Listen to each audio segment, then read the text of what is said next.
Massive, massive, massive day for the Seminoles as they pick up a top 10 player in the entire country. And they land the best recruit that they've landed in years. We're not going to bury the lead tonight. 5-star defensive back KJ Bolden picked the Seminoles over, well, every team in the country. But the main competition was Georgia, Auburn, Alabama, Ohio State. We're going to talk about in just a moment how FSU beat the top two contenders in UGA and Auburn and how they kind of came out of nowhere to do it.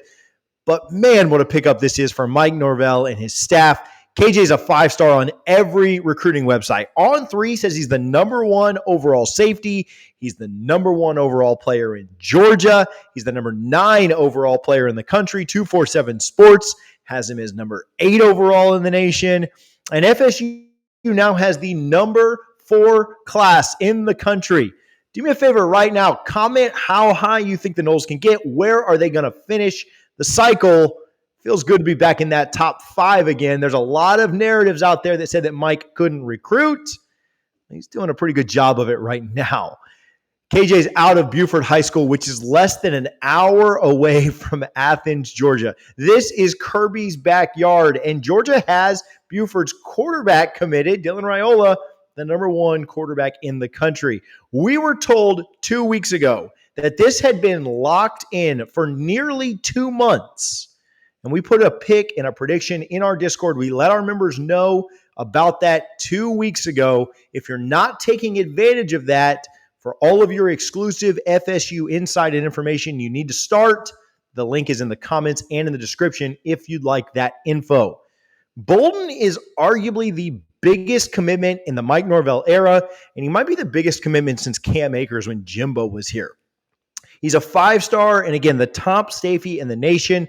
It's easy to see why Bolden is so highly touted. He's got a track background and holds extremely impressive range on the back end. He plays both sides of the ball in high school, and it really allows him to show off his elite playmaking skills on each side of the ball. His explosive speed as a wide receiver is evident. He averaged over 20 yards a catch as a sophomore. As a safety, Bolden possesses extremely fast read and reactability. He shows his football IQ and his instincts by breaking toward the ball immediately when passes are thrown or even when anticipation passes are being set up. Bolden hits with extreme physicality and uses incredible technique to drive through the ball at the time of catch. Most of the time, breaking up passes when he gets there when the ball does. At Buford, he plays all over the field, and I think this is what FSU fans will be most excited about. He plays in the nickel, he plays in the deep safety, he plays at outside corner, and he does line up close to the line of scrimmage. He is very much potentially that Derwin James type role that you could see him fill, where you play up close to the line, you play on the back end. Don't be shocked as well to see him in some packages on the offensive side of the ball. He is elite with the ball in his hands. His yards after carry are always really, really impressive.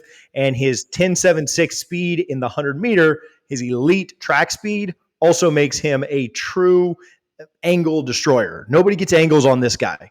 One aspect of his game on the offensive side of the ball that stuck out to me a ton was his awareness to sit in zones and give his quarterback the easiest throw possible. His IQ level is off the charts. And I think he gets that from playing safety and understanding where he would guard and where he would cover on defense. He does a good job of jumping into that side of things on offense too, and really just outthinking the opponents. When he gets out of college, on Madden, he's going to have a 99 awareness. He is that good, and his IQ is that high. Wait to see that this year, his senior year, when you break down his final season's huddle film. I'm psyched for this elite safety that the Noles picked up. And again, I know it's crazy. I know you guys are going to throw stones, but I do think he can fit that Derwin James type role, and I'm excited to see him play both back and up near the line of scrimmage. Pat Surtain needs a little bit of credit here. Lester and Bolden in an 8-day span. And I'm going to tell you that he's not done yet. We'll get to that in just a moment.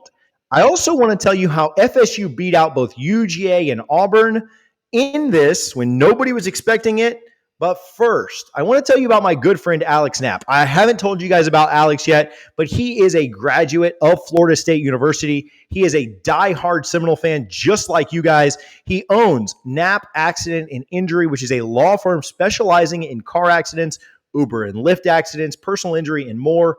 Listen, you may not need him right now, but if you've been injured in a car accident or God forbid that happens to you in the near future, which hopefully you don't need him. But if you have, reach out and give him a call today. He is a great friend of mine. We've been friends for years. He's going to be at the LSU game, so come by and let him buy you a drink at the tailgate. But if you have any questions or you need him anytime in the future, do me a favor. Lock the number into your phone, 813-568-3724. He's a phenomenal person, huge Seminole fan, and he'll get you taken care of. I'm excited to tell you more and more about him as time goes on, but I appreciate his support. He works anywhere here in the state of Florida. Lock his number in case you need him down the road. He will get you taken care of. So why did FSU beat UGA and Auburn here? The Auburn insiders thought it was them after Big Cat Weekend. The UGA insiders thought it was them up until the time of this commitment when we finally just hit live because KJ just announced. Well, I think there was a couple of things. And Florida State did both of them better than Auburn and UGA did. Number one, I think that UGA thought that their relationships would win out.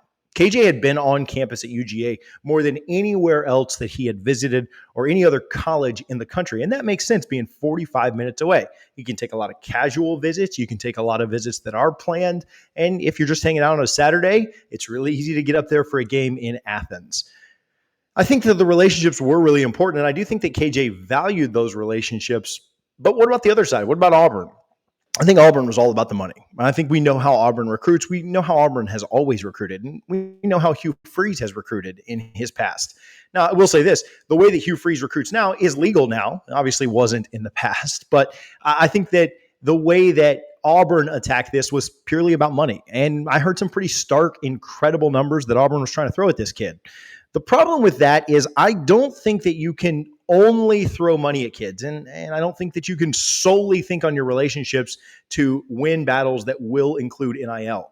You have to marry the two. And you can't get in late on a kid like Auburn did and just think that because you stroke the biggest check, you're all of a sudden going to outdo or undo all the relationships that have existed in the past. I think that is where the Seminoles excelled.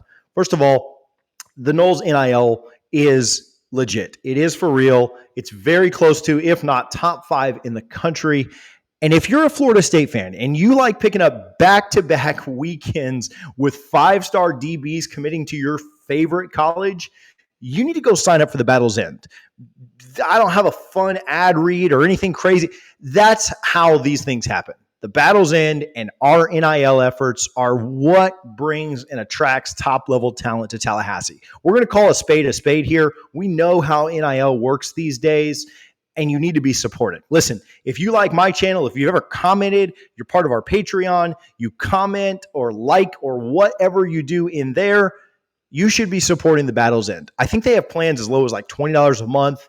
Go sign up and let them know that we sent you.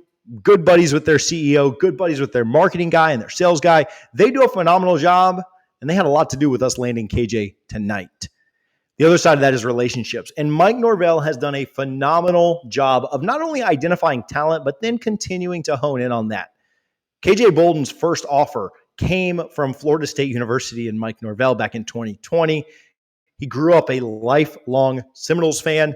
And I think that it is massive that the Noles were not only able to continue that relationship, but also get him to pledge to the Noles without even using his official visit. That's how strong his relationship with Mike Norvell and the staff were, Pat Surtain, the other pieces on defense. They were able to get him locked in, and he never took his official visit here. Now, the Noles will have that in their back pocket to use later, and I certainly think that they'll use that sometime late in the year or potentially in December. But I'm excited to see when he's able to come back during that OV and put his recruiting hat on and see who else is around and who he can impact that may come to Florida State as well. The Noles have the highest 2 players committed in the Big 3. Now, that's not the highest together. The top 2 players that are committed anywhere in Florida, Florida State, or Miami are both Seminoles. Remember when everyone was complaining about defensive recruiting? I understood why. We had so much firepower on offense with Luke and Cam and Landon and Mekhi and a host of wide receivers committed to us and Jonathan Daniels and so many offensive weapons that people wondered, where are the defensive stars? Well, Mike and Adam and Pat, they still got us. Lester and Bolden are the highest pair of DB recruits committed anywhere in the country. UGA doesn't have 2 top 20 defensive back recruits. Alabama doesn't have that. Florida certainly doesn't. Ohio State doesn't. LSU doesn't. In fact, they're the only school with 2 top 20 players that are both DBs. And we talk about DBU and we talk about wanting to be DBU again, but that vibe is certainly coming back around Florida State right now. Dare I say that Florida State and Mike Norvell right now may have their Derwin-Jalen combo of the future? I think it might be bold to say, but you've got 2 kids that are both in the top 16 in the country as far as where they're rated on three. A lot of people have made this comparison, and so I'll fall into the cliche as well. But this commitment reminds me a little bit of LaMarcus Joyner, where the Noles go out and get an absolute stud of a player, which nobody thought they could get. And when they got Joyner, it kind of became cool to go to Tallahassee again. And it kind of became cool to be a Seminole again. And as massive as Charles Lester was, and I think that he's going to play a lot of really important football in Tallahassee, you led the whole way with Lester. And so in that recruitment, it was, can the Noles hold on to what they seemingly already have? In this one, no one thought you could win this. Nobody thought you could go up against Auburn, Ohio State, Alabama, and Georgia and come away with a win. And you did. On the biggest stage with a top 10 player in the country, you went out and you won it. It's cool to go to Florida State again. The Noles have a top 4 class. Their defensive back room is the best in the country, and they're not done there yet. And it reminds me so much of that Joyner commitment from several years ago. It's also fitting that LaMarcus was in Tallahassee last week talking to the team, and I like the comparison with both KJ and LaMarcus. Again, the Noles are not done yet, and I've got a prediction to make this week in the Discord that you're not going to want to miss. You can join our Patreon for the small price of $3 to end up seeing it. If you don't like that, cancel and get out of there. But you're going to like that prediction as well. And the Noles are not done at defensive back, and they're probably going to have the best defensive back class in the country this year. So let's see how the Noles close with both this recruitment and that other one coming up soon. The big question that a lot of people have at this point is, where are Lester and Bolden and other DBs that are committing right now? Where are they going to play as far as what conference are they going to play in when they get to college? If you want to get caught up on the very latest in conference realignment, we've covered that better than anyone. You can catch this playlist right here to check it all out.